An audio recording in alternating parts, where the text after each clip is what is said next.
Hey, Rigsby here, and in today's episode, I want to talk about the one simple strategy that has built virtually all of my business wins. Let's get started. Welcome to the Fitness Business School podcast, the show for fitness business owners who want to grow their income, increase their impact, and improve their lifestyle. Be sure to listen till the end of this episode because we have a brand new special offer exclusive for listeners. So stay tuned.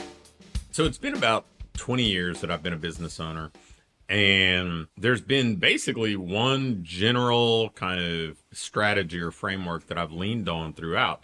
And it's worked to help me build award-winning franchises. It's worked to help me build local training businesses, certification companies, coaching companies, everything that you can imagine, retail, consumer kind of facing info marketing businesses, all that stuff.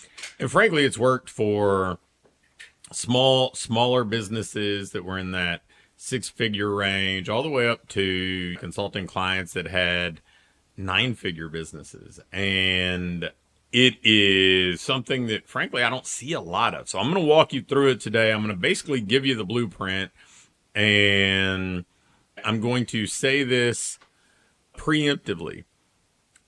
I don't think this is a secret. I'm going to frame it up for you, but I also know that most people won't come anywhere near doing this. Most people will avoid it, chase the shiny object, and fumble around with a bunch of things. And all they had to do was put this in place and keep turning the dials and optimizing it, and it would pay off. Here we go. So step one is building a community of people who have goals that you can help them achieve or problems you can help them solve. Now, in my world, that's largely like a community of email subscribers, but I don't really care. It's a community. Like, however you want to communicate with people is entirely up to you. My good friend Kevin Nations, they're just people who are connected to him on Facebook largely. Like, he's got people that are friends or followers on his personal Facebook page, and that's his community. So it doesn't have to be an email list or whatever else, but you have to have a community. The second step is you need to offer low commitment solutions that deliver 10 times the investment you're asking for in either time or money. And that's one that I think a lot of people stumble on because they don't understand that they need to demonstrate their value and the potential impact they can have. And if you offer these low commitment solutions, notice I didn't necessarily say low cost, or as somebody would call it low ticket or whatever else. I'm just saying low commitment so somebody can experience firsthand how you can help. The third step is seeing this almost like an audition, right? Where you get to over deliver on your promises and over deliver on client experience. And you're kind of auditioning for the ability to build a longer relationship. And I think that very few people view things that way. Most people are very transactional. Most people sell something to someone and see it as a transaction, something that shows up on a spreadsheet or something of that sort. And you'll notice if you read my emails, I sign off with dedicated to your success. And that's really what I mean there is like, I am dedicating my efforts to helping you achieve success because I know that's the livelihood of my business. It's not just a sign off of sincerely or something like that. It is, no, this is a simple reminder that this is the livelihood of my business. If I help you succeed, my business is built around that. And in turn, I have a greater likelihood of succeeding. So if I demonstrate that I'm dedicated to somebody's success, then it often presents the opportunity to invite somebody to continue on in some way, shape, or form. In most cases, those are like subscription-based programs. I've had everything from very inexpensive membership sites that were under $10 a month to franchises that were very involved commitments on both parties. And some people will choose not to accept those invitations. In fact, I would tell you that the majority probably don't accept those invitations. If you get 10 people, it's not 6 take you up on this ongoing relationship. And that's okay, because the idea then is to continue to be their fan and their advocate, right? Continue to root for them. And if you do that, then there's goodwill. If you've over-delivered in that first interaction, then there's the door is open for future interactions, future opportunities to work together. If you approach this the way that most people do when they have that kind of first transaction, if you will, since that's the way that most people approach it, if somebody doesn't buy their next thing, then they kind of write that person off. And I think that my model has kind of been just the opposite. It's, hey, that person trusted me to help them with this small commitment. Hopefully I did the best that I could to over deliver. I'm going to continue to root for them, wish them well, hope they succeed. And then in theory, if the opportunity kind of comes back around to work together, that door is still open. And then others are going to choose to accept that invitation, and they're going to be the core of your business. And it's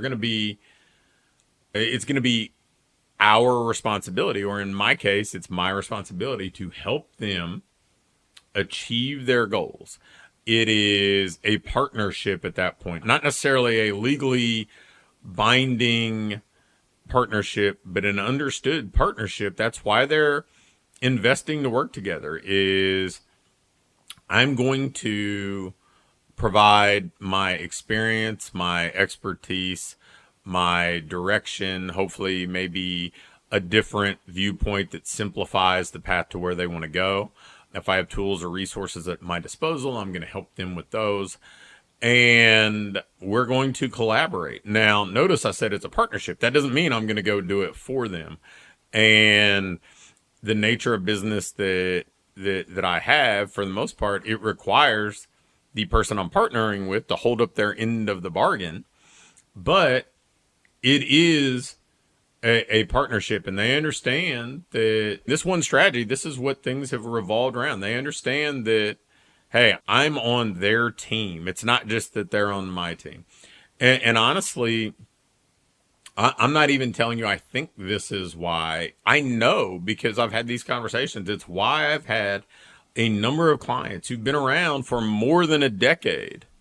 And let's face it, in this industry, that is not only uncommon, it's almost unheard of, because most people, man, they don't keep clients they've not even been doing this for a decade, to be fair. Like most people who do coaching, consulting, any of that sort of stuff, they've not been around for more than a year or two. The way this has worked for me is this pipeline approach, and this way that these relationships have been developed keeps people around for an extended period of time in so many cases.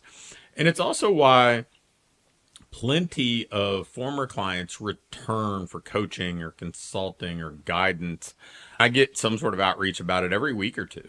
And some of them, they're people that came on board as a client. I've had people that were my first coaching clients back in 2005 that, like one of them is still completely active at all times and has been for everything but maybe a 3-month interruption. But I mean, I can think of the first 3, the other 2, one is in one of our subscription programs right now. One has been back involved as recently as 2022.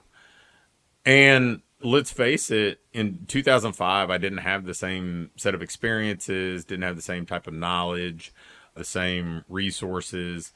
or credibility that I do now. But hey, I'm going to partner with you and I'm in this, I'm on your team, was as prevalent then as it is now. And that's largely why they keep coming back. This strategy is probably too simple, and most people will just skip right past this idea. They'll be seeking out the latest platform that maybe they can be a first mover on, or they'll get caught up in one of these ads that promises to, just herd truckloads of people through their front door in their gym or whatever else. And they'll wonder why 6 months, 12 months down the road, their business is no better. And in many cases, it's worse.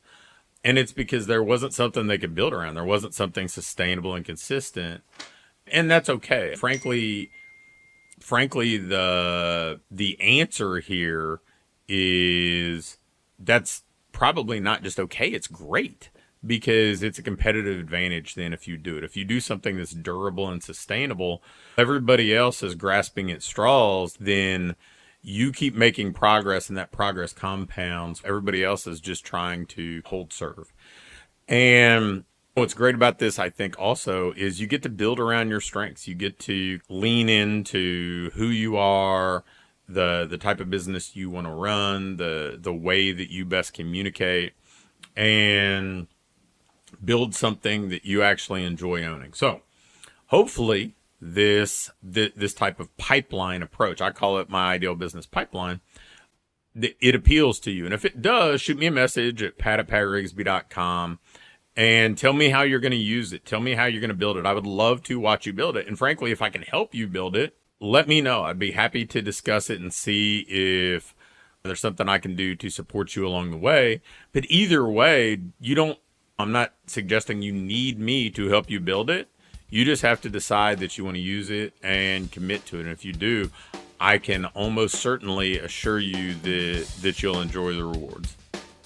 Thanks for listening to this episode of the Fitness Business School. Before you go, I have a quick announcement. One of the things that we've been doing with our current clients is taking them through this ideal business diagnostic. And really what it is, this checklist that allows you to pinpoint exactly what your business needs next so you can keep improving, keep growing, and build a business that you love to own.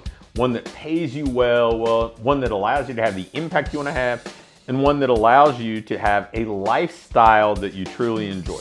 In this diagnostic, we walk through everything and we do an evaluation and can instantly pinpoint what you need to do next to build that business that you want. I'm going to extend this opportunity to get on with either me or my team and take you through this evaluation and fix your business's most vital needs fast. So if we take you through this, you're going to be able to make those vital changes that you need to finally have what I call your ideal business. If you'd be interested in going through this entirely free, risk-free diagnostic with us and learn what you already have in place, what you're doing well, and where your greatest opportunities for rapid improvement are, just shoot me an email with diagnostic in the subject line to pat@patrigsby.com. Again, an email to pat@patrigsby.com with diagnostic in the subject line will get you scheduled and take you through this evaluation to help you build the business you want.